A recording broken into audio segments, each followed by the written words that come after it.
नीले बाथरूम से अपना चेहरा धोकर बाहर निकला तो निगाहें फिर नीलिसा पे अटक गई। वो पलंग पर 4 पैंट रखकर अलग अलग कमीज से मैस करा रही थी, पर नीले को देखते ही झिझकने लगी। मुझे वो 2 पैंट और कमीज जल्दबाजी में वापस अलमारी में टांगने को हुई तो 1 पैंट और कमीज हैंगर से ही ज़मीन पे गिर गए। नीले को अपना सामान बहुत सेट पसंद था, बावजूद इसके नीलिसा की इस हड़बड़ी पर प्यार आने लगा था। नीलिसा घबराहट से अपना चेहरा पोंछते हुए गिरे हुए कपड़े उठा पाती, उसके पहले ही नीले ने कपड़े उठा लिए और उन्हें वापस टांगते हुए नीलिसा से बड़े प्यार से बोला, हॉस्पिटल नहीं जाना नीलिसा, कुछ लाइट पहनना चाहता हूँ। नीलिसा ने सकचाते हुए हाँ में गर्दन हिला दी और नीले ने अलमारी का दूसरा हिस्सा खोल दिया जिसमें कैजुअल कपड़े रखे थे। नीलिसा की आंखें खुली की खुली रह गई। नीले ने एक खाकी रंग का कार्गो और सफ़ेद रंग की टी शर्ट निकाल ली, पर अपनी कलाई पे ध्यान आते ही उसने टी शर्ट वापस रख के अलमारी से काले रंग की कमीज़ निकाल ली। नीलिसा को थोड़ी शर्मिंदगी सी होने लगी। वो नीले की तुलना में बहुत साधारण कपड़े पहनती थी और यहाँ तो मकान की जल्दबाजी में जो हाथ लगा उठा लाई थी। एक हीन भावना सी घिर आई, जाने वो किस कोण से नीले लायक थी। देखा जाए तो कोई तुलना ही नहीं थी। नीले कपड़े बदल कर आया तो नीलिसा अभी भी वैसी ही खड़ी थी। कहाँ खोई हो?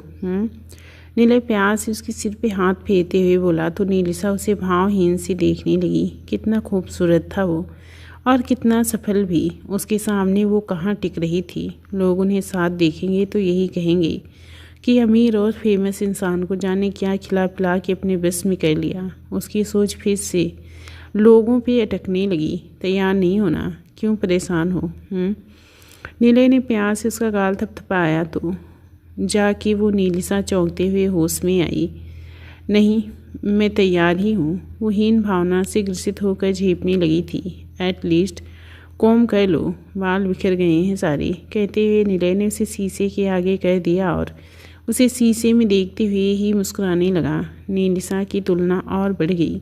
महंगे कपड़े पहने नीले और सस्ते सूट में, वो काले रंग की कमीज़ में किसी राजकुमार सा दमकता नीले का चेहरा और फीके क्रीम कुर्ते में फीकी सी वो राजसी थाट बाट में बिल्कुल सेट नीले और वो किसी आम कर्मचारी सी अस्त व्यस्त।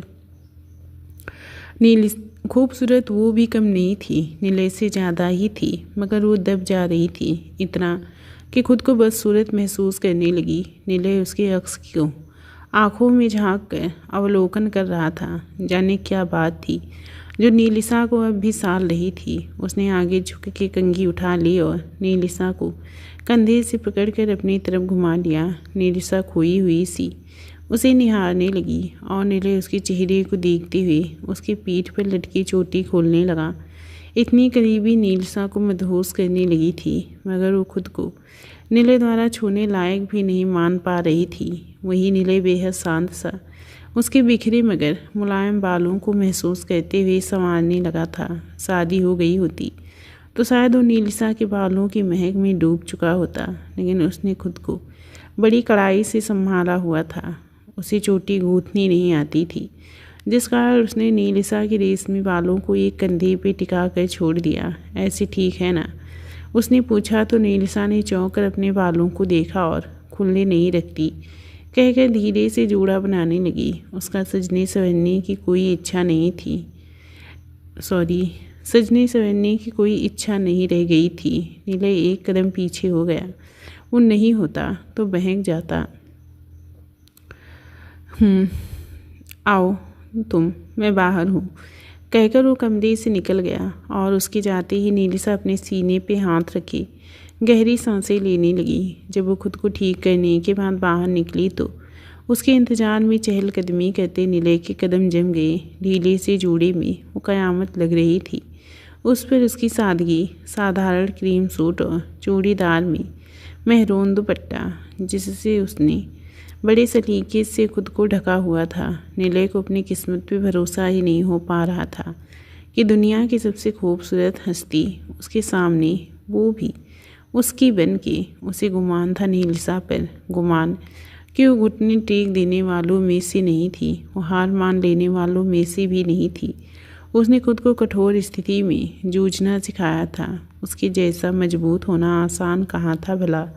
वो होता तो दुनिया और परिवार की इतनी बातें सुन के सह भी ना सका होता। पर नीलिसा डटी रही। ईसा के लिए सबसे दरकिनार कर लिया। बहुत ऊंची थी वो नीले की नज़रों में, बहुत ऊंची।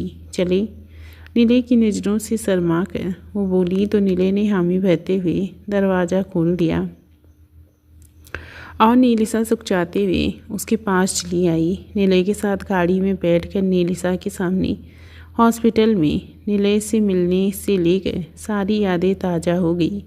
वो नज़र चुरा कर बगल में ड्राइव करते नीले को देखने लगी। यकीन नहीं हो रहा था कि सब कुछ इतना बदल गया है। नीले उसका हो गया है। आराम से देख लो, ड्राइवरिंग तो मैं कर रहा हूँ, नीले ने अपनी मुस्कान दबाते हुए कहा तो नीलिसा सकपका गई। शर्म से उसका चेहरा जो गुलाबी हुआ कि उसने गर्दन खिड़की की तरफ घुमा ली और नीले खुल के मुस्कुरा दिया। अब जाके धीरे धीरे उसे यकीन होने लगा था कि नीलिसा उसकी है हमेशा के लिए। हर बार ये बात रोमांच से उसके रोंगटे खड़े कर जा रही थी। उसने सिहरते हुए नीलिसा पे एक सरसरी निगाह डालकर सड़क पर नज़र जमा ली। हमें जाना कहाँ है? कुछ देर बाद नीलिसा को याद आया। जू। नीले सड़क की ओर देखते हुए ही बोला, जू। नीलिसा हैरान थी। उसे ये सब पसंद ही नहीं था। उसकी खुद की ज़िंदगी पिंजरे में कैद जानवर सी ही तो रही थी। वो छटपटाहट महसूस करने उसे पसंद ही नहीं था। जू।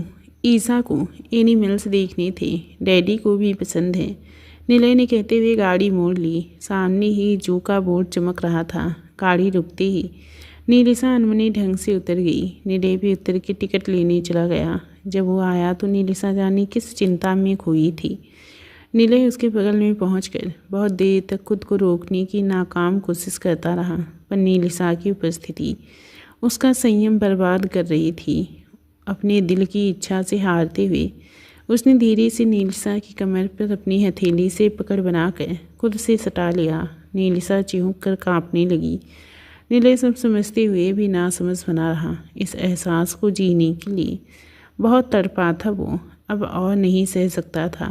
चलो, कहकर वो उसी तरफ आगे बढ़ने लगा और नीले की हथेली और उंगलियों के दबाव अपनी कमर पे महसूस करती नीलिसा अपना लाल चेहरा लिए चोरों जैसे सब जगह देखने लगी। पर दुनिया में किसी को किसी से मतलब ही था। सभी तो अपने आप में व्यस्त थे। कितनी दूर हैं वो लोग? बात हुई थी क्या? नीलिसा बोली। उसे नीले की छुअन से बेचैनी होने लगी थी। बहुत संयम के बाद भी कई बार नीले की पकड़ में कसाव बढ़ रहा था। लायन देख रहे हैं, टिकट लेते टाइम बात हुई थी।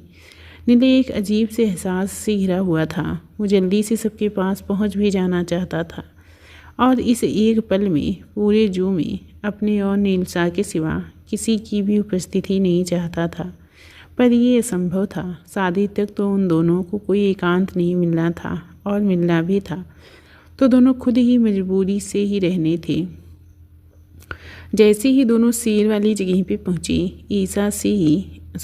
दूर से ही ईसा दिखने लगी थी, जो पेड़ का सहारा लिए शेर को बुला रही थी। Lion please come here. मगर शेर कौन सा उसकी सुनने वाला था। पेड़ उसके उतावलेपन पे खिलखिला रहा था। मम्मी पापा एक बेंच पे थक के बैठे हुए थे। नीलिसा को इस तरह नीले से चिपके हुए उनके पास जाना ठीक नहीं लग रहा था, पर नीले को कोई फ़र्क पड़ता तब ना। वो नीलिसा को लिए आगे बढ़ ही रहा था कि अचानक ईसा ने उन्हें देख लिया। मम्मा, नीले अंकल। जैसे ही वो चिल्लाई, नीले ने एक झटके में नीलिसा की कमर से हाथ हटा लिया और खुद की हरकत पर झेंपते हुए लंबी फूंक छोड़कर सीधा चलने लगा। नीलिसा ने भी अब तक जितनी सांस रोक के रखी थी, सबके बदले एक लंबी सांस ले ली। ईसा दौड़ते हुए नीले के पास चली आई और नीले ने उसे अपनी गोदी में उठा लिया। ये दृश्य देखने बाकी लोग भावुक हो गए। अंकल, मैंने लायन को बुलाया। ईसा की अपनी बकबक शुरू हो चुकी थी, जिसमें नीले सब भूल कर डूब गया। नीलिसा शर्माई सी मम्मी पापा के पास चली आई। उसके बाद ईसा निलय की गोदी में ही रही और प्रणय व नीलिसा मम्मी पापा का साथ देते रहे। नीलिसा के प्रति सबका बदला व्यवहार उसे भीतर से शांत कर गया था। इसकी उसने सपने में भी उम्मीद नहीं की थी। फिर भी वो पूरी तरह सहज नहीं थी, बस पहले जैसी सच्चाई हुई थी। शाम को बाहर खाना खाने के ही बाद सब घर लौटे। खाते समय निलय नीलिसा भले ही एक दूसरे के बगल में बैठे थे, पर एक दूसरे की तरफ देख भी नहीं रहे थे।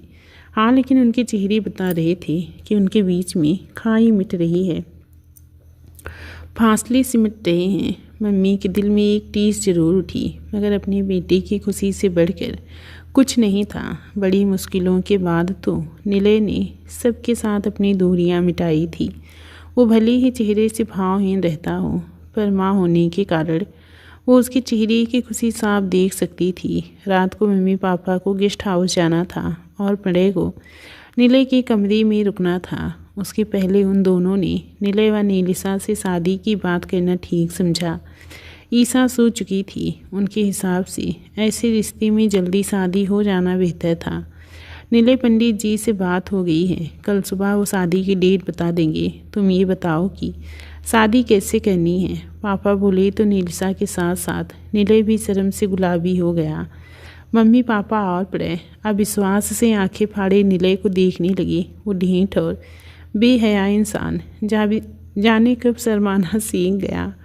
पापा के गले में खराश उठ गई तो निलय के पहले नीलिसा ही बोल पड़ी, जी मैं सिंपल ही चाहती हूँ। मैं नीलिसा की बात पूरी भी नहीं हुई थी कि निलय की रौबदार आवाज़ ने उसकी बोलती बंद कर दी। शादी धूमधाम से होगी, सबको दिखा के होगी। कोई जुर्म नहीं हो रहा जो छुप के हो। निलय की बात से नीलिसा का चेहरा बेइज्जती से काला पड़ गया और बाकी लोगों में सिर झटक लिया, मानो कह रहे हो कि ये लड़का शर्मा ही नहीं सकता, सब उनका वहम था। नीलिसा को भी ईसा को समझाना था, उसके सवालों के जवाब देने थे। धूमधाम से शादी होने पर सारे गेस्ट ईसा को लेकर कटाक्ष जरूर ही करेंगे। निलय कुछ नहीं समझता था, वो बस अपनी चलाता था। प्रणय ने नीलिसा को देखा तो उसकी मनस्थिति भाप गया। भाभी, अभी तो आपको बोर्डिंग स्कूल वापस भी जाना है ना, कितने दिन की लीव ली है। प्रणय ने बात बदलने की कोशिश की, पर निलय कुड़ गया। अब कहीं नहीं जाना, जॉब यहाँ हो जाएगी। निलय अंदर से इतना डरा हुआ था कि लगता था नीलिसा चली गई तो लौटेगी नहीं, कहीं और छुप जाएगी। नीलिसा रुआसी होकर प्रणय को देखने लगी। ठीक है बेटा, तुम भी हॉस्पिटल जाना बंद कर दो तब तक। जब नीलिसा की जॉब यहाँ लगेगी तो तुम भी आराम से मरीज देख पाओगे। पापा ने बड़ी चालाकी से मुस्कुराते हुए कहा। निलय अचंभा से उन्हें देखने लगा। ऐसी बेसिर पैर की बात की उम्मीद उसने तो नहीं की थी। Daddy, how can you say that patient को छोड़कर घर बैठा रहूं। निलय की आवाज़ पहले से तेज हो चुकी थी। नीलिसा का मन खराब होने लगा। बात सुधरती बाद में थी, पहले बिगड़ने ही लगती थी। निलय क्या तमाशा करे, कौन से नेड़े पर जिद ठान के लिए, कौन जानता था। वैसे ही बेटा, जैसे तुमने नीलिसा को अपने स्टूडेंट को छोड़कर घर बैठने को कहा। पापा की बात पर सभी का चेहरा देखने लगे थे। पापा की बात पर सभी उनका चेहरा देखने लगे थे। मैंने जॉब छोड़ने बोला क्या, इसे चेंज करने के लिए कहा ना। निलय धीरे धीरे आपा खो रहा था। नीलिसा कांप के रह गई, जाने कब चैन मिलना था उसे। इतने दबाव में जीकर तो बीमार पड़ जाना था। मम्मी और प्रणय ने सिर पकड़ लिया। रिश्ता ऐसे नहीं चलता निलय, उससे पूछो वो क्या चाहती है। तुम्हारी जितनी ही उसे भी अपनी जॉब प्यारी होगी निलय। उसे रिजाइनिंग का प्रोग्रेस तो पूरा करने दो। पापा जितना हो सका उतना प्यार से बोली। यही तरीका था उसे समझा पाने का। निलय अपना डर नहीं जता पा रहा था, जिस कारण गुस्सा कर रहा था।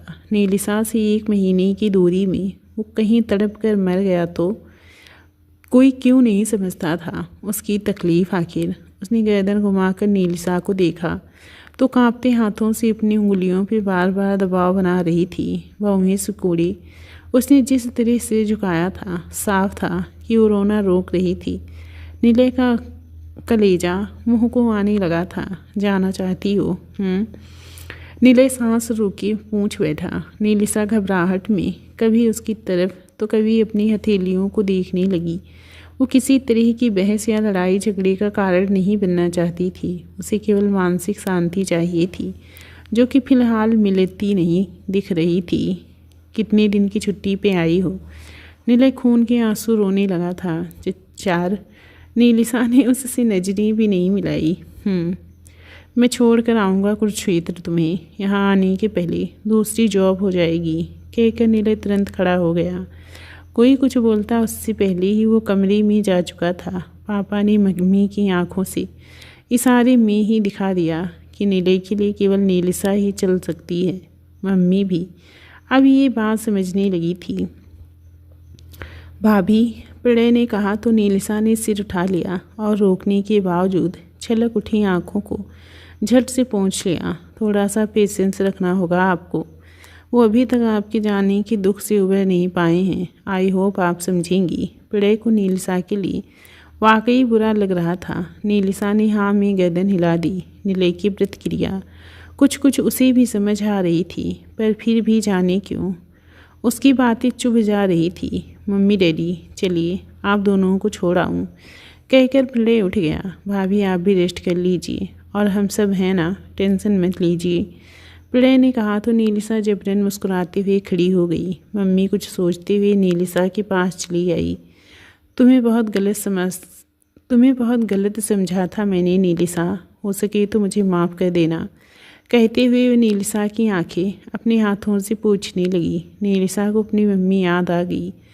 कितने साल हो गए थे जब किसी बड़े ने उसे अभिभावक सा प्यार दिया हो। सोसाइटी वाली आंटी थी, मगर अपने परिवार के कारण वो ज़्यादा आना जाना नहीं करती थी। माँ की कमी क्या होती है नीलिसा से बेहतर कौन जानता होगा। वो खुद को रोक ना सकी और मम्मी के गले लगकर जितना हो सका उतनी धीमी आवाज़ में फपकने लगी। वो नहीं चाहती थी कि निलय को उसके रोने की भनक भी लगी। मम्मी उसकी पीठ थपथपा के शांत करने लगी। निलय अंदर जाते ही चहलकदमी करने लगा था। इस वक्त उसे अफसोस हो रहा था कि सिगरेट क्यों नहीं रखी पास, कुछ तो तड़प कम होती। नीलिसा उसे कभी बिना सिगरेट जीने नहीं देने वाली थी।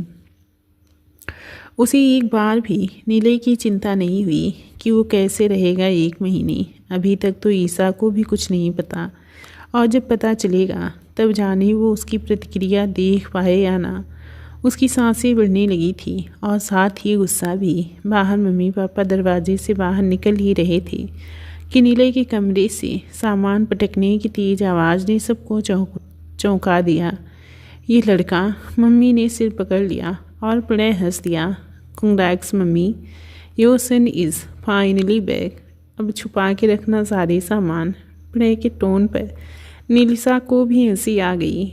आप रूम में जाके रेस्ट कीजिए भाभी, वो अब ठीक है, कहकर प्रणय दरवाजे से बाहर निकल गया। प्रणय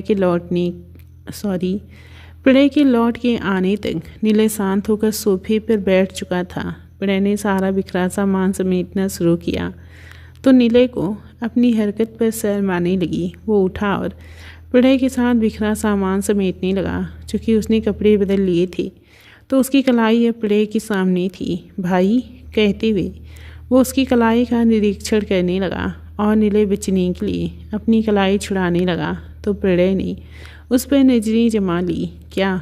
नीले को प्रणय के मन में उठने वाली शंका का एहसास हो गया था, जिस कारण बिना गलती के भी वो नजरें चुराने लगा। माना कि उसकी किस्मत खराब थी, मगर इतनी खराब किस्मत को खुद पर जरा भी शर्म नहीं आई। क्या कर रहे थे आप उनके साथ? प्रणय नीलिसा की रक्षक की तरह सजग हो गया। दिमाग खराब है क्या? नीले ने उठाया और सामान वापस पटक दिया। प्रणय भी इस बार पीछे नहीं रहा। उसने भी सामान फेंका और नीले के साथ साथ बिस्तर पर बैठ गया। प्रणय जहाँ छोटी आंखें की नीले को घूर रहा था। नीले क्रोध में उसे आंखें दिखा रहा था। हार मानने को कोई तैयार ना हुआ, पर नीले किसी की नज़रों में अपराधी साबित नहीं होना चाहता था। कुछ नहीं किया मैंने, कल पूछ के तसल्ली कर लेना उससे, नीले उसे घूरते हुए बोला। ज़रूर करूँगा तसल्ली। नीले भी उसे घूरता रहा और फिर एक झटके में ही दोनों एक दूसरे की तरफ पीठ करके लेट गए। आधी रात होने को आई थी। प्रणय गहरी नींद में था। जबकि नीले करवट पर करवट बदली जा रहा था। दूसरे कमरे में नीलिसा की दशा भी कुछ ऐसी ही थी। 2 बार तो वो मुंह धोकर आ चुकी थी। नींद थी कि दोनों की ही जैसे छुट्टी पर थी। नीले नहीं चाहता था नीलिसा एक पल के लिए भी जाए। मन कर रहा था कि पंडित जी हफ्ते भर बाद की तारीख दे देते शादी को। नीलिसा का कोई भरोसा नहीं था। कहीं वो कुरुक्षेत्र गई और किसी ने कुछ उल्टा सीधा कह दिया तो जाने कहाँ जाके छुप जाए।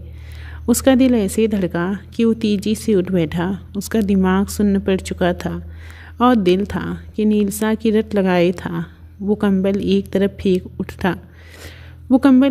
फेंकता उठ खड़ा हुआ और तेजी से कमरे से बाहर निकल गया। नीलिसा के दरवाजे के बाहर खड़ा वो कितनी देर तक अपनी उंगलियां सिकोड़ता खोलता रहा। नीलिसा द्वारा उसे गलत समझे जाने का एक डर था मन में, पर वो तो पहले भी गेस्ट हाउस उसके पास गया था ना।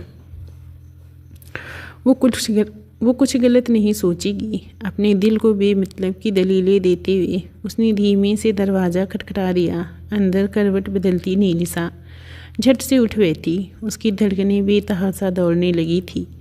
बाहर पक्का निलय था। वो दरवाज़ा नहीं खोलना चाहती थी। कहीं निलय ने आते ही उसे गले लगा लिया और प्रणय ने देख लिया तो वो जाने क्या सोचेगा। नहीं, नीलिसा ने घबरा के अपनी हथेलियों में चेहरा छुपा लिया। इतनी में दोबारा दरवाज़ा खटखटाया जाने लगा। नीलिसा असमंजस में दरवाज़ा देखने लगी। भाई! नीले के कंधे पे अचानक प्रणय का हाथ रखे जाने से नीले चिहुक कर पलट गया। भाई! नीलिसा के दरवाजे की हल्की खटखटाहट अब धड़-धड़ में बदल चुकी थी। नीलिसा को नीले पे भयानक गुस्सा आ गया। अभी ईसा जग जाए तो इस बेदिमाग इंसान को अकल नहीं बिल्कुल। नीलिसा उल्टा पुल्टा बड़बड़ाते हुए लगभग कूद कर दरवाजे तक पहुंच गई। ईसा जग जाए उसके पहले ही वो दरवाज़ा खोल कर भर भर के नीले को सुना देना चाहती थी। उसने बड़े ताव में दरवाज़ा खोलते ही नीले को डांटने के लिए जैसे ही अपना मुंह खोला वो खुला ही रह गया। उसके ठीक सामने प्रणय था। वो प्रणय से कुछ पूछती उसके पहले ही प्रणय के पीछे दाहिनी तरफ नीले अपने दोनों कमर में हाथ टिकाए दांत पीसता दिख गया। अब मैंने क्या किया? नीलिसा इन दोनों भाइयों से तंग आ चुकी थी। बड़ा बदतमीज़ था और छोटा दुष्ट। सोच कर ही नीलिसा का पारा और चढ़ गया। भाई ने किया ना? प्रणय ने पीछे गर्दन घुमाकर नीले को आंखें तरेते हुए नीलिसा से पूछा। क्या किया? नीलिसा को उसके कोड वर्ड से और कुड़न हो रही थी। आधी रात गए दोनों पागल भाई। उसने किया कर राग गाने उसका दरवाज़ा खटखटा रहे थे क्या? प्रणय ने बड़े जोश से नीले के सर इल्ज़ाम डालने को मुंह खोला, पर कुछ बोल न सका तो गला खराश के रह गया। कुछ नहीं, जाओ तुम सो जाओ। नीले बस कैसे भी करके प्रणय व नीलिसा के बीच कोई बात नहीं होने देना चाहता था। नीलिसा को तो खुद की कारस्तानी पता भी नहीं थी। यदि पता चल जाए तो उनके बीच की झिझक व दूरी और बढ़ जाएगी। ऐसे कैसे? प्रणय फिर जोश में आ गया। भाभी आप बताइए, भाई ने परेशान किया ना आपको? नीलिसा क्या बोलती? उस आदमी ने तो पहले ही दिन से उसे परेशान कर रखा था। नीले जो कि हर वक्त खूंखार घूमता था, शर्म से सर्कस के सेज जैसा दब्बू बना खड़ा था। अपने माथे पर दबाव बनाकर वो कोई बहाना सोचना चाह रहा था, पर सब बेअसर था। प्रणय ने उसकी मजबूरी का बहुत फ़ायदा उठाया था। जानबूझकर तमाशा कर रहा था। वो चिल्ला के सामान पटक के सबको चुप करा सकता था, मगर इस वक्त ये जिम्मेदारी प्रणय निभाने लगा था। कल भाई ने आपके साथ, मेरा मतलब आप दोनों अकेले थे ना, समझ रही हैं ना? नीलिसा की हथेलियाँ सदमे से मुंह पर चली गई। प्रणय की सोच से उसे चुल्लू भर पानी की चाह होने लगी थी। अकेले होने का मतलब दुनिया क्या निकाल सकती है वो जानती थी। नीले शर्म और गुस्से से ऐसे उबला कि अपनी मुट्ठी दीवार पे दे मारा। बकवास बंद करो। प्रणय जो अब तक हीरो बना था घबरा कर नीलिसा की तरफ खिसक गया। नीलिसा ने पहले ही आंख मींच ली थी। तुम? नीले ने प्रणय के पीछे से ही हाथ बढ़ाकर नीलिसा को खींच लिया। नीलिसा डर के असका चेहरा देखने लगी। जाके चुपचाप सो जाओ।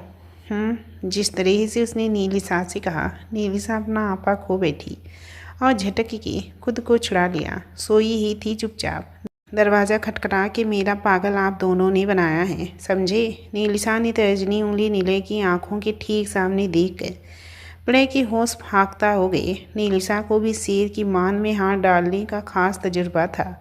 नीले के भाव कोमल हो गए। वो किस वजह से उसके कमरे में आया था और क्या हो रहा था। एक बार तो उसे प्ले की सोच पर मन ही मन हंसी भी आई, पर नीलिसा को ये बात ना ही पता चली तो बेहतर था। एक लंबी फूंक छोड़कर उसने खुद को संयत किया और बोला, सॉरी। इस बार प्ले के हाथ मुंह पर चले गए। उसने ऐसा चमत्कार धरती पर पहली बार देखा था। नीले ने उसे देखा तो अपने विकराल रूप में आ गया और उसे तर्जनी उंगली दिखाते हुए कमरे में जाने का इशारा करने लगा। प्ले भागने के लिए कदम बढ़ाता उसके पहले ही नीलिसा ने नीले का हाथ थाम लिया। ये क्या हुआ? कीड़े ने काट लिया क्या? नीलिसा हैरानी से नीले की कलाई को देखने लगी तो प्ले की हंसी छूट गई। नीले ने झेंप कर अपना हाथ पीछे खींच लिया। नीलिसा जवाब के लिए अब भी उसकी शक्ल देख रही थी। भाभी, दूसरे हाथ में भी काटा है कीड़े ने? प्ले का जोश में बोलना नीले की धधकती आंखें देख कर मंद पड़ गया। नीलिसा ने सुनते ही नीले का दूसरा हाथ पकड़ लिया। नीले जाने क्यों एक पल के लिए सिहर उठा। नीलिसा जिस बेचैनी से उसके घाव को छूकर परेशान हो रही थी, वही बेचैनी नीले उसे एकटक देखते महसूस करने लगा था। हुआ कैसे परिये? इस बार नीलिसा ने प्ले को देखते हुए पूछना शुरू किया तो नीले ने शर्म से आंखें मीच कर हवा गटक ली। प्ले की आंखों में शरारत उभर आई। उस पर नीलिसा ने उसका काम और आसान कर दिया। ऐसे लगता है किसी ने नाक खून कहती कहती नीलिसा सुन्न पड़ गई।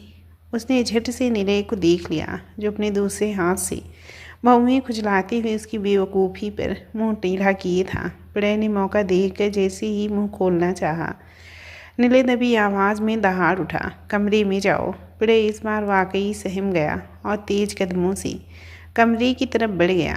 नीलिसा ने भी माहौल देख तेजी से कमरे में घुसकर दरवाज़ा बंद करना चाहा, लेकिन तब तक नीले बड़ी फुर्ती से दरवाजे के बीच अपने पैर अड़ा चुका था।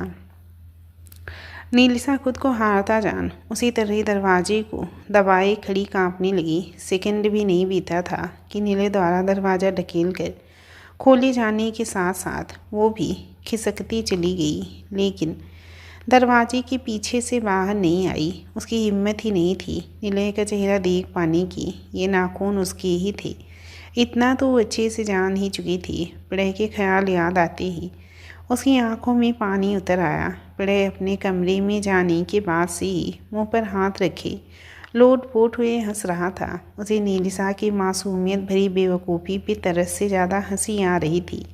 उस पर नीले की ऐसी हालत ने तो उसके कलेजे को बहुत ठंडक दी थी। काश वो कैमरा इस्तेमाल कर सकता होता तो उस पूरे वाक़ये को रिकॉर्ड कर लिया होता। नीले जानता था कि नीलिसा रात भर दरवाजे के पीछे दुबकी रहने की कबूत रखती है, इसीलिए उसने वहीं से दरवाजे और दीवार के बीच छुपी नीलिसा को अपना हाथ खींचकर बाहर निकालने के लिए दूसरे हाथ से दरवाज़ा बंद भी कर लिया। नीलिसा पूरी ताकत लगाकर खुद को छुड़ाने की कोशिश करने लगी, पर नीले ने उसे छोड़ना तो दूर उल्टा उसे अपनी तरफ खींच लिया। नाजुक सी नीलिसा बलिष्ठ नीले के पास खड़ी आराम से सरक आई। प्लीज़, मुझे याद भी नहीं, मैंने जानबूझकर कुछ नहीं किया। नीलिसा किसी अपराधी की तरह झुक के बोली तो नीले की आंखें हैरानी में फैल गई। नाइट बल्ब की मध्यम रोशनी में वो अप्सरा इस शर्मिंदगी में जच रही थी। इस माहौल में तो उसकी आंखों में केवल और केवल प्रेम की चमक ही जचती। ओ नीलिसा, मैं यहाँ तुम्हारे जाने की बात से पागल हो गया हूँ और तुम हो कि वो भी बेबस हो चुका था। उदास तो नीलिसा भी थी, मगर जाना ज़रूरी भी था। सिर्फ 1 महीने की ही तो बात थी, परेशान नहीं होना। प्ले जानबूझकर तंग कर रहा था। नीले ने उसकी ठुड्डी के सहारे उसका चेहरा ऊपर कर दिया। नीलिसा उसका चेहरा देखने लगी। मुझे पता नहीं था, आई एम सॉरी। नीलिसा की आंखें फिर पनीली हो गई। वो सोच कर भी दहल जा रही थी कि उसने नीले को जख्म दिए और नीले ने उफ कहना तो दूर सबसे छुपा के रखा। नीले मुस्कुरा दिया। ईशान सही कहता था, वाकई ये मासूम लड़की बड़ी पागल थी। उसने बड़े प्यार से नीलिसा को बाहों में भर लिया और उसका सिर सहलाने लगा। नीलिसा भी ना रोक सकी और नीले की पीठ पर अपने हाथ टिका दिए। नीले सिहर उठा। नीलिसा जानती भी नहीं थी कि अपनी एक इस हरकत से वो नीले को जाने कितने एहसासों से भर जाती थी। आप गुस्सा तो नहीं ना? नीलिसा अपनी ही धुन में थी। किस लिए? नीले दोबारा उसका सिर सहलाने लगा था। मुझे जाना है इसलिए। गुस्सा नहीं नीलिसा, डर है तुम्हें कोई कुछ कह दे और तुम मुझे छोड़ जाओ। कहते हुए नीले के हाथ नीलिसा पर कस गए। नीलिसा कुछ क्षण के लिए खामोश हो गई। दिमाग में जितनी बातें थी जुबान पे लाना आसान कहाँ था। अब ऐसा नहीं होगा, कभी भी नहीं। नीलिसा ने पहली बार ही तो दृढ़ता से नीले का साथ देने का निर्णय किया था, तो पीछे कैसे हट जाती। सच बोल रही हो ना? नीले भावुक हो गया था। नीलिसा ईसा की कसम खाने लगी तो नीले ने तेजी से स्टॉप कहते हुए उसे झटक दिया। आइंदा ईसा की कसम खाने की कोशिश भी मत करना। नीले की आवाज़ सर्द हो चुकी थी। नीलिसा बड़ी मुश्किल से अपनी भावनाएं जताने को तैयार हुई थी, मगर इस एक बात से सहम गई। आप सारी ज़िंदगी मुझे ऐसे ही डांटेंगे? नीलिसा का गला भराया था। बिल्कुल, कोई शक? कहते हुए नीले ने उसे वापस पकड़ लिया और उसकी आंखों में झांकने लगा। नीलिसा ने उसकी नज़रों की तपिश से सिर झुका लिया। नीले ने गहरी सांसें भरते हुए उसका सिर चूम लिया। नीलिसा ने सिहरते हुए उसकी बाहें थाम ली, पर कुछ याद आते ही अपने हाथ हटा लिए। नीले के चेहरे पर मीठी मुस्कान आ गई। जिस दिन अपनी फीलिंग दबाना छोड़ दोगी ना, उस दिन ये निशान का डर खत्म हो जाएगा। नीलिसा सिर उठाकर नीले को देखने लगी। तुम मेरे लिए क्या हो ये तुम अच्छे से जानती हो, लेकिन मैं तुम्हारे लिए क्या हूँ कभी जान ही नहीं पाया। मैं हर फीलिंग तुम्हारे मुंह से सुनना चाहता हूँ नीलिसा। डिस्पेरेटली वेटिंग नीलिसा। अभी तक यही लग रहा है कि तुम दिल से नहीं रुकी। शायद मैं बुरा हूँ, मेरे साथ रहना आसान नहीं है ना। उसकी मुस्कान में पीड़ा घुल चुकी थी। मेरी ज़िंदगी भी कहाँ आसान है और आप सच में बुरे हैं। वो बोली तो नीले के सीने में टीस उठ गई। आप बुरे हैं क्योंकि मेरी फीलिंग नहीं समझती। कुछ भी नहीं। नीलिसा पूरी कोशिश कर रही थी अपनी बात कहने की, क्योंकि बात के अभाव में ही उनके बीच की दूरी खत्म नहीं हो पा रही थी। कैसे समझूं? नीले पर एक खुमारी सी छाने लगी थी। उसकी पकड़ नीलिसा पे बढ़ रही थी। जैसे मैं समझ लेती हूँ। नीलिसा की यह आवाज़ हल्की फुसफुसाहट में बदल गई थी। नीले की सांस चढ़ गई। उसी पल उसने नीलिसा को छोड़ दिया। नहीं समझती तो मुझे इस तरह तड़पाती नहीं। नीले मदहोश सा उसका चेहरा छूने लगा। नीलिसा की सांसें अटक गई। वो कोई प्रतिक्रिया देती उसके पहले ही नीले ने अपने हाथ पीछे खींच लिए। जिस दिन तुम खुल के अपना प्यार जता दोगी ना, उस दिन ये तड़प खत्म हो जाएगी नीलिसा। कहते हुए नीले ने दरवाज़ा खोल दिया। बाहर निकलने के बाद उसे देखकर बोला, बस मेरी रहना, और अपने कमरे में चला गया। नीलिसा खुद को संयत करने के लिए दरवाजे से टिक कर खड़ी हो गई। अगले दिन सुबह नीलिसा भी सबके साथ नाश्ता कर रही थी। कहने के बावजूद नीले ने उसे किचन में जाने नहीं दिया था। जब पंडित जी का फ़ोन आया तो नीले के साथ नीलिसा की सांसें भी थम गई। पापा ने बात करके फ़ोन रखा और मम्मी को देखते हुए बोली, एक डेट 20 दिन बाद की है और दूसरी उसके 7 दिन बाद। इसके बाद की डेट नहीं क्या, 20 दिन बाद। नीलिसा और नीले एक साथ बोल पड़ी। बड़े हंस दिया और मम्मी पापा ने सिर पीट लिया। कौन सी डेट मम्मा? ईसा पूछने लगी तो नीलिसा झेप गई। पार्टी करनी है ना बेबी? उसकी डेट। नीले ने ईसा के प्रश्न का जवाब देते हुए अपने पापा पर नज़र जमा ली। इस वीक पापा बोलते बोलते ईसा को देख कर रुक गए। पड़े नीले ने इशारा किया तो पड़े ईसा को घुमाने के बहाने बाहर लेता गया। इस वीक फ्राइडे को एंगेजमेंट कर सकते हैं, पापा बोले तो नीले के चेहरे पे चमक आ गई। लेकिन नीलिसा चिंतित हो गई। लेकिन परसों थर्सडे तो मुझे जाना है। नीले को ये बात चुभ गई। नीलिसा कुछ ज़्यादा ही स्वार्थीपन दिखा रही थी। वो कुछ बोलता उसके पहले मम्मी ही बोलने लगी, एक दिन की बात और है नीलिसा, तुम्हारे स्कूल में हम बात कर लेंगे, चिंता मत करो, अभी जल्दी से तैयार हो जाओ, शॉपिंग करने जाना होगा ना। निलय, तुम सबको इनविटेशन रेडी करके भेज दो, लेकिन हम सिंपल इंगेजमेंट कर लेते तो मैं कंफर्टेबल नहीं हो पाऊँगी भीड़ में, और आप सभी को भी बेमतलब के सवाल झेलने पड़ेंगे। नीलिसा की बात सही थी, पर इन सवालों के लिए खुद को तैयार करना और जवाब देना भी ज़रूरी था। दुनिया से नज़रें चुरा कर और बदनामी होनी थी, क्यों न सीना ठोक के काम किया जाए। वैसे भी कोई पाप थोड़ी ही कर रहे थे, शादी ही तो कर रहे थे। हमें किसी सवाल जवाब से प्रॉब्लम नहीं बेटा, तुम्हें भी नहीं होनी चाहिए। तुम्हारी फर्स्ट प्रायोरिटी ईसा और निलय हैं, उन पर फोकस करो, पापा ने कहा। पर नीलिसा का मन अब भी शांत ना हुआ। लेकिन वो बात कहती उसके पहले ही निलय ने गुस्से से मेज पे हाथ पटक दिया। लेकिन इसके आगे का सोचा है कभी? हर वक्त डाउट में, हर वक्त कंफ्यूज। वाई? फ्राइडे इंगेजमेंट है, that's it, get ready now, कहकर निलय अपनी कमरे में चला गया और बाकी सब अवाक से उसे देखते रह गए। उसकी भी फीलिंग समझो नीलिसा, मम्मी बोली तो नीलिसा ने अपना उतरा हुआ चेहरा लेकर हामी भर दी और तैयार होने लगी। निलय नीलिसा का दिल दुखा गया था, जिसकी नाराज़गी में वो रास्ते भर निलय से कुछ नहीं बोली। निलय ने उससे कुछ एक साधारण से सवाल भी किए, जिनका जवाब ना देकर वो खिड़की से बाहर देखने लगी। साथ बैठी मम्मी भी समझ रही थी, मगर इस वक्त चुप रहना बेहतर था। निलय भी कुछ देर के बाद अपमान की घूंट पीते खामोश हो गया और उन्हें एक बुटीक के बाहर छोड़कर हॉस्पिटल निकल गया। पापा और बड़े होटल बुकिंग और बाकी काम के लिए दूसरी गाड़ी से जा चुके थे। शाम को हॉस्पिटल से घर लौटते समय निलय ने अचानक ही अपनी गाड़ी दूसरे रास्ते मोड़ ली और कुछ ही देर में वो नीलिसा की सोसाइटी में प्रवेश कर रहा था। उसने उसी घर के आगे अपनी गाड़ी रोकी जिस घर की औरतें उन्हें हॉस्पिटल में मिली थी। आपको तो ज़रूर इनवाइट करूँगा आंटी जी, पुराना हिसाब है हमारा, निलय मन ही मन कुटिल मुस्कान बहते बोला और गाड़ी से उतर के घर का मेन गेट खोलने लगा।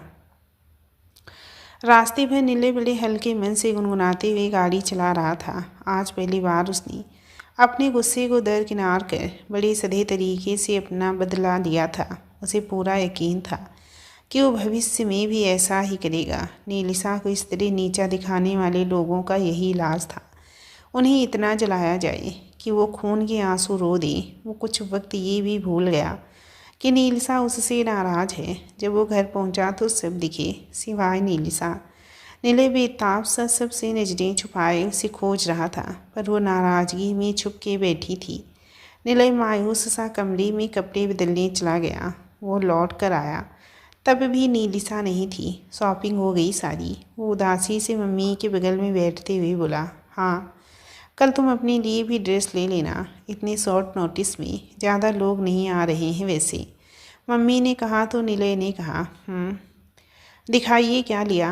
मम्मी ने उसकी हालत पर मुस्कुराते हुए नीलिसा को सामान दिखाने के लिए बाहर बुला लिया। निलय ने सांस रोके उसके दरवाजे पे नजरें जमा ली। नीलिसा सारे पैकेट लिए बाहर निकली, तब भी निलय को नज़र उठा के नहीं देखा। उसे एकटक देखता निलय हताश हो गया। उसका दिल बेचैनी में तेज़ धड़कने लगा था। मम्मी निलय को शॉपिंग दिखाती रही। नीलिसा कपड़ों पर नज़रें जमाई अपनी उंगलियां आपस में उलझाती रही और निलय वो कभी कपड़े तो कभी नीलिसा को ताकता रहा। ये पहन पाओगी? अचानक से निलय का ध्यान लहंगे की चोली की गहरे गली पे चला गया। निलय को उम्मीद नहीं थी कि वो सहज हो पाएगी इन कपड़ों में। नीलिसा ने दुख में झेंपते हुए जबड़े कस लिए।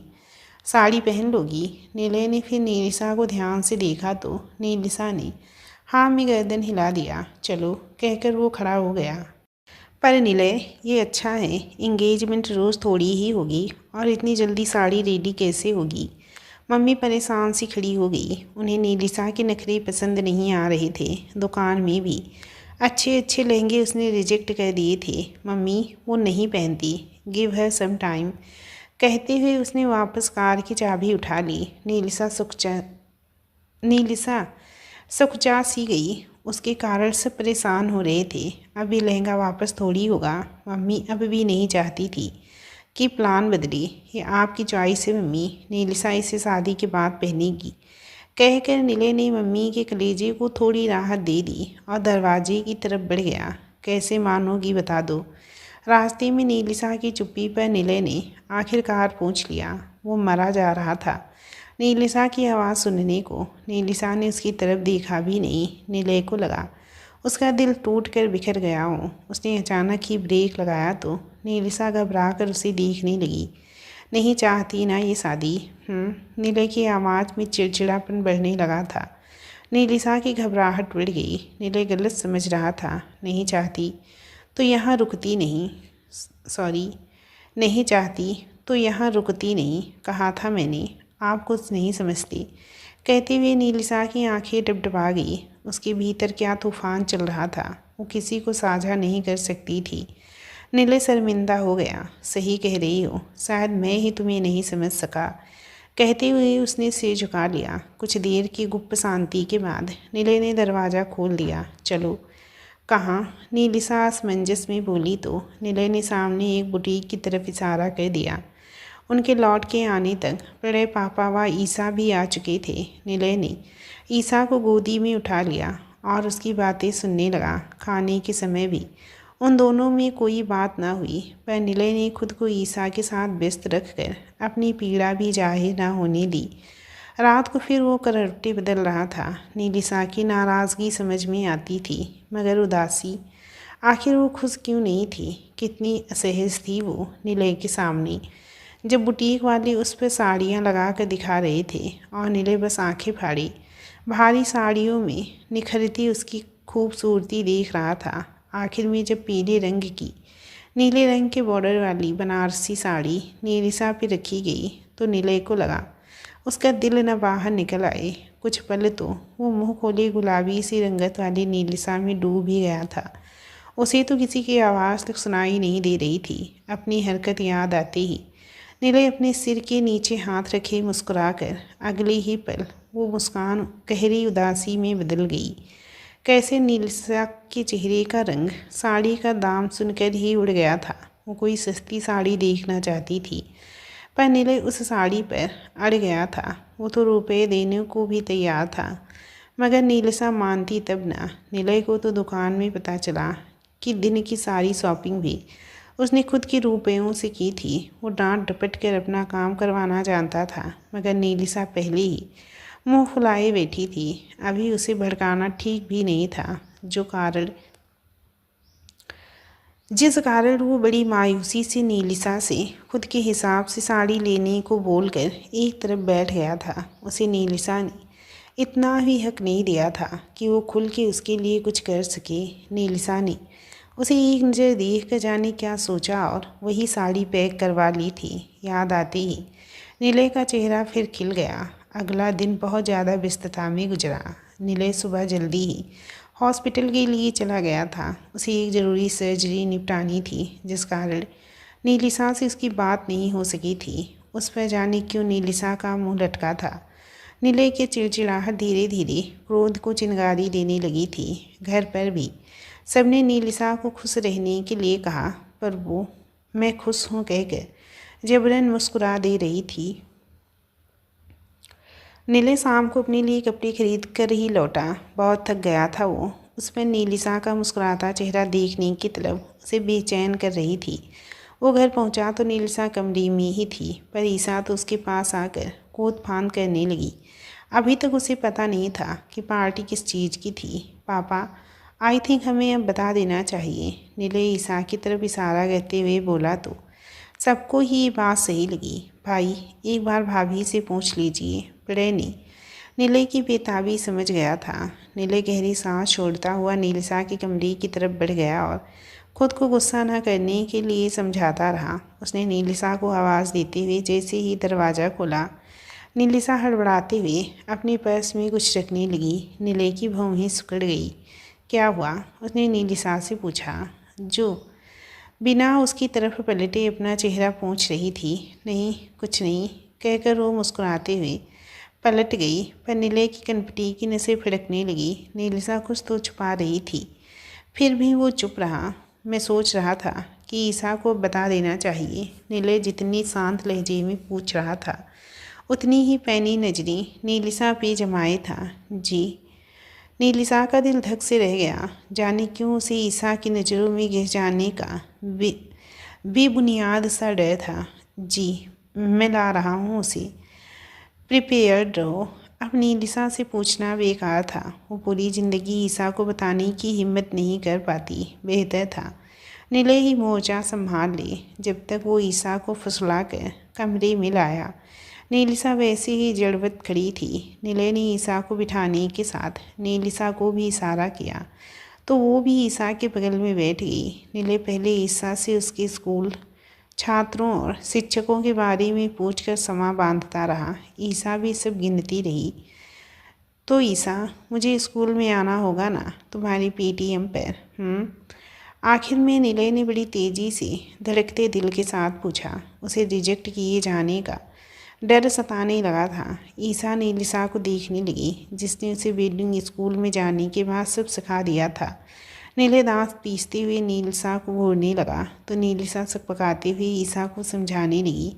अंकल आ सकते हैं बेटा, तुम पूछो उनसे। बट पीटीएम में तो मम्मी पापा आते हैं ना, गोयल मैम मिस कॉल करेंगी। ईसा अपनी चिंता जताने लगी। ऐसे कैसे? मैं उन्हें स्कॉल कर दूंगी, डोंट वरी। नीले को भी समझ नहीं आ रहा था कैसे बताए। उसकी बात से ईसा के दिमाग में पुरानी सोच फिर से उठने लगी। जब वो नीले की तुलना बाकी बच्चों के पापा से कहती थी। सच्ची? वो अपनी खुशी दबाते हुए बोली। मुच्ची। बट उसके लिए मुझे ईसा बेबी का पापा बनना पड़ेगा ना। नीले की जुबान लड़खड़ा गई और नीलिसा सांसें रोकी ईसा को देखने लगी। ईसा कूद पड़ी। आप बनेंगे मेरे पापा।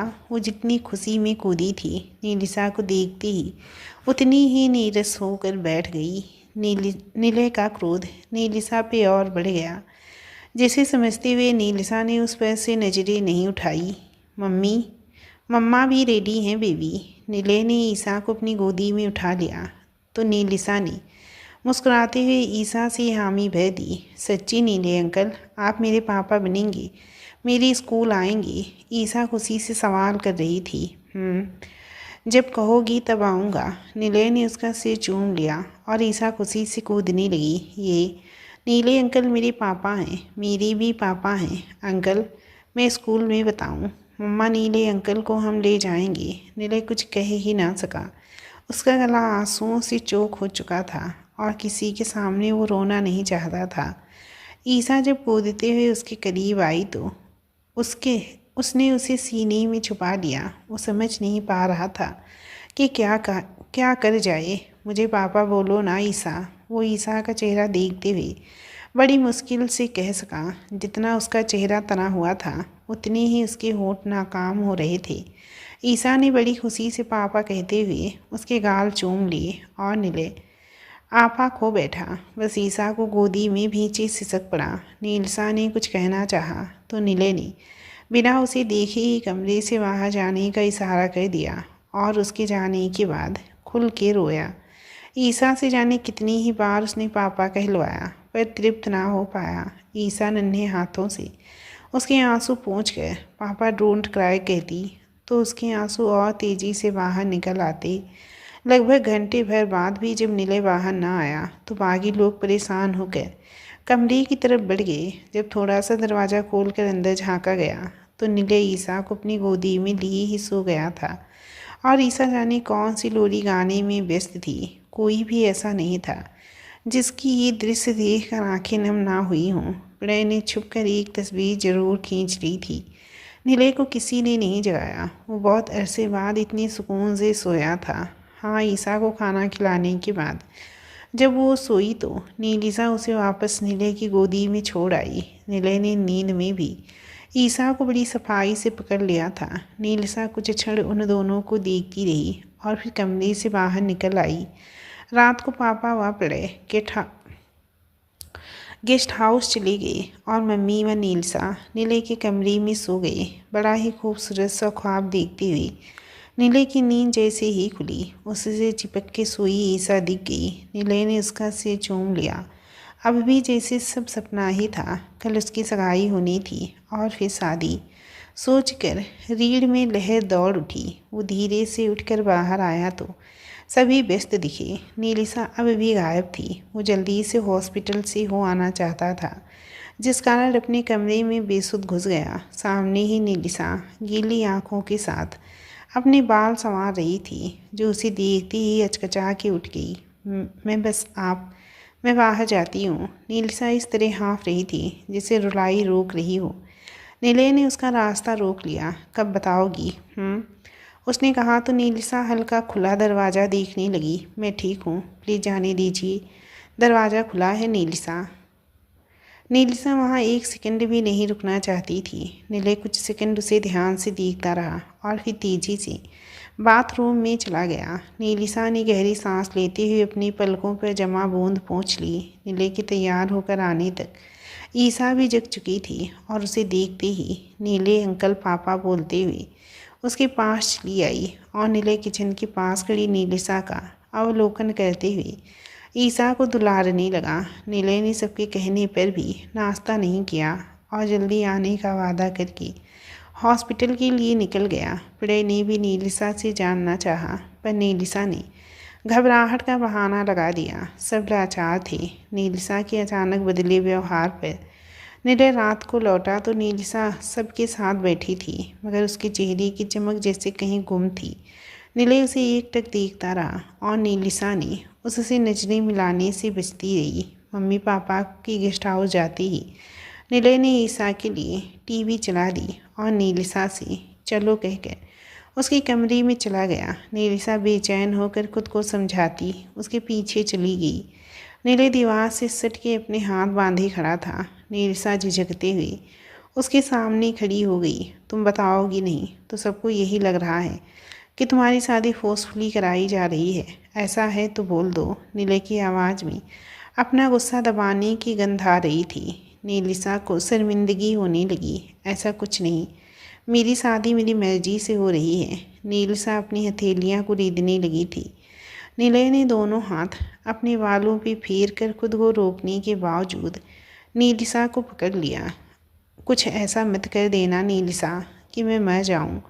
मेरे साथ खेल मत खेलो प्लीज़। कल इंगेजमेंट है, पता है ना? नीले का सिर दुखने लगा था। वो कितना भी कर रहा था, नीलिसा को अपने प्रेम की गहराई नहीं दिखा पा रहा था। नीलिसा सुनिश्चित हो गई। वो वाकई नीले के साथ नए जीवन का सपना देखने लगी थी। मैं आपके बिना तो खुद ही मर जाऊंगी अब, कहते हुए नीलिसा की आंखें नम हो गई और नीले के जबड़े कस गए। फिर बता दो ना, क्यों तड़पा रही हो? नीले के शब्द भी अटकने लगे थे। नीलिसा उसके चेहरे पे छाई पीड़ा देखते हुए अचानक ही उसके सीने से लग गई। नीले ने थरथरा कर दीवार के सहारे अपनी पीठ टिका ली। उसका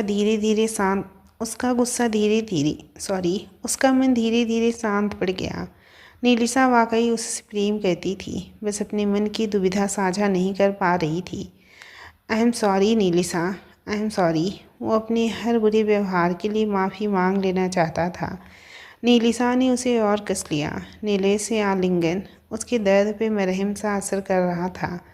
जाऊँ मैं? प्रणय आने वाला होगा। नीले को इस समय का पूरा भान था। नीलिसा ने शर्मा कर उसे छोड़ दिया।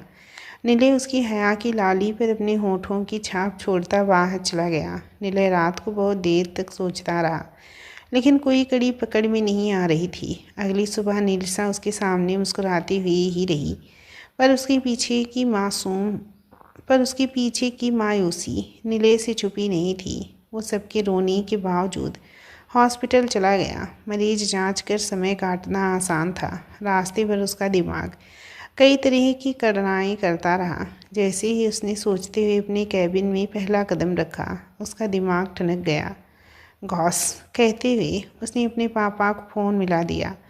तकरीबन 1.5 घंटे बाद नीले वापस घर की घंटी बजा रहा था। दरवाज़ा नीलिसा ने खोला। नीले को ध्यान से नीले बड़े ध्यान से उसे देखने लगा। उसकी आंखें उसके रोने की चुंगली कर रही थी।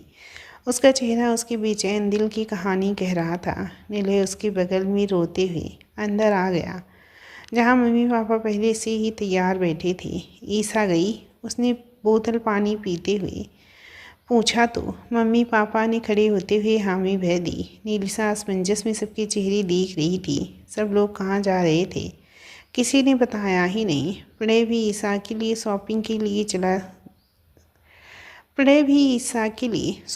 लिए चला गया। जाने क्यों नीलिसा का जी घबराने लगा था। कोई तो बात थी जो अचानक ही सिर्फ चिंता में थे। उसे कोई कुछ बता भी नहीं रहा था। कहीं सोसाइटी में किसी ने कुछ, या कहीं निलय का इरादा तो नहीं बदल गया। नीलिसा का चेहरा पीला पड़ने लगा था और निलय ने आकर उसकी कलाई थाम ली। नीलिसा चिहुक उठी। चलो, सद आवाज़ में कह गए। निलय उससे बाहर लिए निकल गया और पीछे से घर को लॉक करके मम्मी पापा भी साथ हो लिए। कहाँ जा रहे हैं? हुआ क्या? सब ठीक है ना? ईसा कहाँ है? नीलिसा की हालत ख़राब होने लगी थी। एक तो पहले से अशांत थी, उस पर सबका ऐसा रुखा सा व्यवहार। निलय ने बिना कोई जवाब दिए गाड़ी का दरवाज़ा खोल दिया। बैठो, उसने कहा तो नीलिसा उसके साथ साथ मम्मी पापा को भी देखने लगी, जो बड़ी खामोशी से पीछे बैठ रहे थे।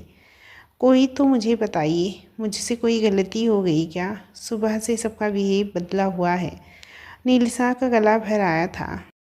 तुम कुछ बताती हो क्या? हम जो हम तुम्हें बताएं। निलय ने उसे आंखें तरेरते हुए कहा तो नीलिसा नम आंखें लिए हुए गाड़ी में बैठ गई। इस तरह ही जीना हो तो फिर सगाई का फ़ायदा ही क्या? निलय ने गाड़ी आगे बढ़ा ली और नीलिसा खिड़की से बाहर देखने के बावजूद किसी और दुनिया में विचरण करने लगी। उसकी गहरी सांसों की वेदना सबको दिखाई पड़ रही थी, पर वो अपनी पीड़ा कह पाने वाली होती तो शायद ये नौबत ना आती। गाड़ी जब सोसाइटी के गेट के अंदर गई तो नीलिसा चौंक के निलय को देखने लगी। ये यहाँ क्यों? वो चौकन्नी सी हर जगह को देख रही थी कि कोई उन्हें देख ना ले, पर उसे क्या पता था कि सगाई का ढिंढोरा खुद निलय पीट के आया था। जवाब उसे अब भी नहीं मिला। कहीं सोसाइटी के लोगों से सामना ना करना पड़े, सोच कर ही नीलिसा का चेहरा पसीने से भर गया। उसके चेहरे पर हाथ फेरने तक में निलय ने गाड़ी पर ब्रेक लगा दिया। नीलिसा अपने घर के गेट के ठीक सामने थी। जाने कितनी ही बातें, कितनी ही वाक़ई उसके आगे रेल की तरह घूम गए। वो थरथराने लगी थी। निलय, मम्मी व पापा बाहर निकल आए थे, जिन्हें सोसाइटी के कुछ लोगों द्वारा बड़ी कौतूहलता से देखा जा रहा था। सबको नज़रअंदाज करते हुए निलय ने नीलिसा की तरफ का दरवाज़ा खोल दिया और नीलिसा की थरथराती हथेली को धीमे से थाम कर उसे बाहर निकाल कर दरवाज़ा बंद कर दिया। नीलिसा घबराहट व डर के चलते अपने घर होने की खुशी तक नहीं मना पा रही थी। वो बौखलाई सी कभी अपने घर तो कभी बाकी सबको देख रही थी। ये लोग तुम्हारे नहीं हैं, तुम्हारे हम हैं नीलिसा। इस बार निलय के भाव अत्यंत कोमल थे, प्रेम में सराबोर। प्रणय के लिए उसने प्रमाण के लिए उसने पहली बार नीलिसा की उंगलियों में अपनी उंगलियां फंसा ली, जैसे बताना चाह रहा हो कि उसके जीवन की हर रिक्तता को वो अपने प्रेम से भर देगा। नीलिसा निलय का चेहरा देखने लगी, जैसे आश्वस्त होना चाहती हो। दरवाज़ा पापा ने खोला और मम्मी के साथ भीतर जाने के लिए निलय को इशारा कर दिया। निलय ने नीलिसा का हाथ थामे एक साथ घर में प्रवेश किया। नीलिसा अपने ही घर को परायों की तरह देखने लगी। उसकी उम्मीद से परे घर बिल्कुल साफ था। पक्के तौर पर निलय या प्रणय ने उसकी सफाई करवाई होगी। नीलिसा अब भी असमंजस में थी कि निलय उसे यहाँ क्यों लेकर आया। उसने तो अपने मन की बात सबसे छुपा कर रखी थी। तुम कहोगी नहीं तो क्या किसी को पता नहीं चलेगा? कहकर निलय ने धीरे से नीलिसा का हाथ छोड़ दिया। नीलिसा डबडबाई हुई आंखों से सबको देखने लगी, जैसे अभी भी उसके पैरों में बंधन हो। जाओ, निलय ने कहा तो नीलिसा लड़खड़ाते कदमों से आगे बढ़ती चली गई। उसका दिल चीख कर रोने को था। उसके मन में कितने विचरण विचार विचरण कर रहे थे। उनकी गिनती ही नहीं थी पुरानी गलतियाँ, माता पिता, भाई बहन, ईशान, ससुराल, क्या नहीं था जो उसके दिल को भारी कर रहा था। वो सीधा ईशान की तस्वीर के आगे रुकी और कुछ देर सुनिश्चित सी उससे मन ही मन जाने क्या बातें करती रही। वो कुछ आगे बढ़ी तो दीवार पर उसके व ईशान के साथ की तस्वीर टंगी थी। नीलिसा को ईशान के जीवन के आखिरी पल याद आ गए। उसके शब्द खत्म हो चुके थे। बस जी भर कर एक बार रो लेना चाहती थी ताकि नया जीवन बिना हिचक शुरू कर सके। धीरे धीरे ईशान का चेहरा धुंधला होते हुए निलय का अक्स दिखने लगा तो नीलिसा चौंक कर पलट गई। थैंक यू कहते हुए नीलिसा भी लिखने लगी तो निलय धीरे से उसे अपना सहारा दिए।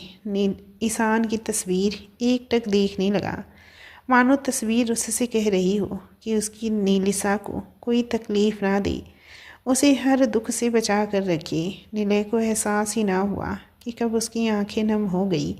मम्मी पापा बहुत देर तक ये दृश्य देखकर भावुक होते रहे और फिर उन दोनों को शांत कराने के बाद चलने के लिए कहने लगे। वक्त बीता जा रहा था। उन्हें समय से होटल भी पहुंचना था। नीलिसा खुद को संयत करने के बाद आगे बढ़ने लगी तो निलय ने उसकी व ईशान वाली तस्वीर निकाल ली। नीलिसा हैरानी से उसे देखने लगी। मैं ईशान से किया अपना वादा हमेशा याद रखना चाहता हूँ नीलिसा, कह के वो हल्का मुस्कुराया तो नीलिसा फिर फिपक पड़ी। उसे जीवन में कभी इस पल की उम्मीद नहीं थी। ऐसा लग रहा था कि जैसे किसी ने उसे गर्म भट्टी में हाथ बढ़ाकर खींच लिया हो। वो भाव में हाथ जोड़े उन्हें देखने लगी और फिर अचानक ही मम्मी पापा के पैरों पे झुक गई। मम्मी ने तुरंत उसे उठाकर गले लगाकर शांत कराने लगी। एक औरत होने के नाते वो आसानी से नीलिसा की तकलीफ समझ